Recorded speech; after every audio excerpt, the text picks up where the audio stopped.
Being served foods that you are allergic to, or food that is the incorrect texture, can cause serious harm to older adults in our care. What begins as a pleasurable routine activity can quickly turn into a scary, potentially life-threatening situation. Here's your lunch bar. What can I get for you to drink today? Oh, I would just like water. Okay.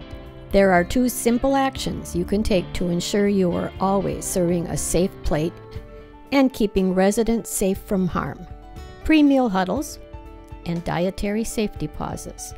Let's learn more about how to take a pause for dietary safety. A pre-meal huddle is one of our safety checks to ensure that our residents are getting the correct diets and correct food choices without any adverse interactions. So it's our safety check to make sure that they're getting the right meal. Let's see a pre-meal huddle in action. Okay, ladies, we'll do the pre-meal huddle. So everyone's present. We have Alina, we have Lori, we have Quinn. So no one's missing. All the cleaning was All done. Yep. Prior to the meal time? Okay. Yep. Any new residents we need to discuss? No. And do we have any ITSE diets? Yeah, special 103. diets that we... And no one has any certain allergies or anything? Food allergies?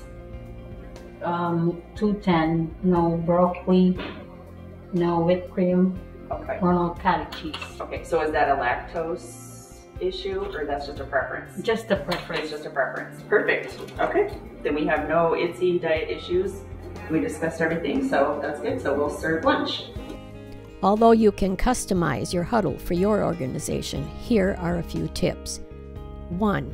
Huddles are performed shortly before meal service. 2.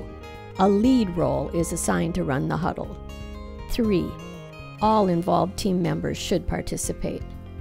4. Everyone has a voice. Encourage speaking up with questions or concerns. 5. Review any new resident diets. 6. Review meal options against resident diets to identify concerns. 7. Keep it short and focus on critical safety issues.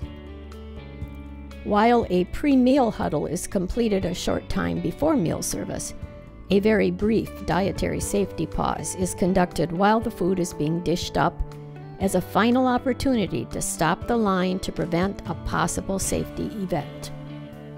3 seconds can truly save a life by preventing a potential mistake from reaching the resident and causing harm. Let's see a dietary safety pause in action. We'll just do a safety pause. Any of the food here, this resident is allergic to pineapple. Is there any food provided today that has pineapple in it? No, the plate is safe. Okay. Thank you. There are 3 main components to a dietary safety pause. First, you will need to have a visual method to flag resident allergies or special texture modifications. Our dietary cards are pretty specific. It has their name on them, it has their diet, their room number on them.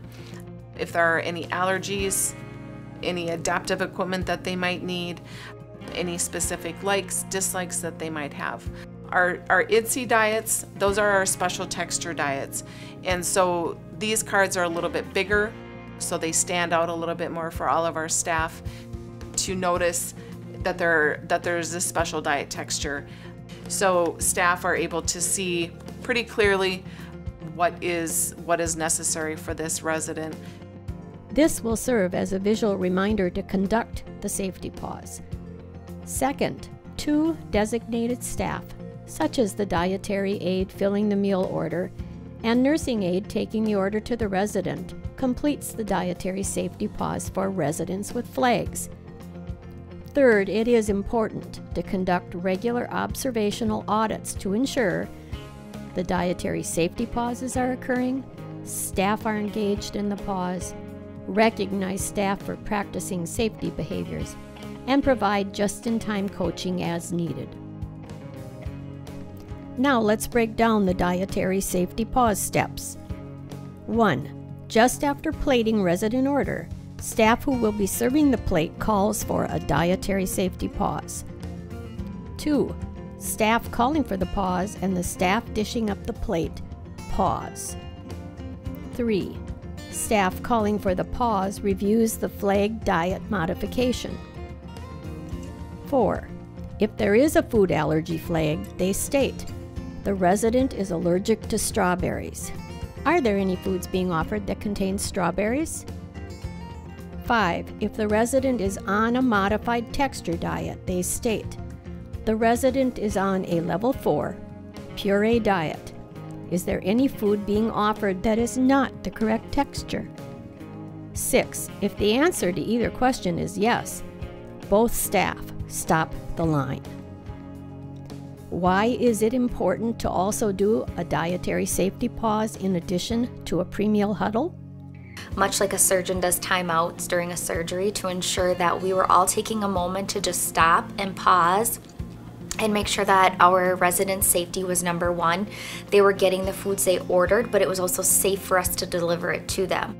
The benefits we've seen since we started the premeal huddles is being able to be proactive with making sure that none of our residents are getting missed for meals, or that we're saving plates for somebody that might be out at an appointment. Also, that nobody is being served food that they're allergic to. It really makes us stop and question, does this salad have nuts in it because this person has a nut allergy? Where those are small things that you might be missing if you weren't doing those pauses and serving to somebody, which could really have a bad adverse effect for that resident and also the staff delivering that care. I think the pre-meal huddles are important because it allows everyone to just take a pause before meal times. Everyone can kind of slow down, think about who's on what diet. The staff response when it comes to premeal huddles has been very positive. It really helps them feel confident that they are doing the right thing with the meals that they are serving and making sure it's the safest for the patient. We do a huddle as a huge kind of safety net for our residents and patients that we have in therapy suites. Therapy suites is known for, we have patients who come and go quite frequently within like 2 weeks after their rehab. So staff to have this time at that huddle to really stop, focus on if we have new residents, if they have new diets, if they have special restrictions, if they have allergies.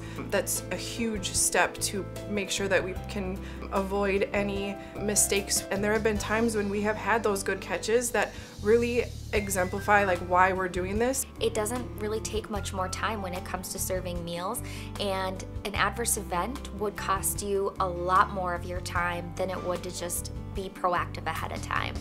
I can't imagine not doing huddles just because it's just a really great communication tool for all of the staff in the household. Now that we are doing the huddle, I really cannot imagine not doing it. It just seems like second nature. I think other organizations should start these safety huddles to help reduce errors at meal times, to make sure that we're serving the correct diets to residents, and to make sure that we're giving them adequate options as well. Pre-meal huddles and dietary safety pauses are two critical practices included in a more comprehensive set of recommendations developed by the Safe Care Dietary Advisory Group to prevent dietary safety events. The full set of recommendations can be found on the Leading Age Minnesota website. 3 seconds can truly save a life.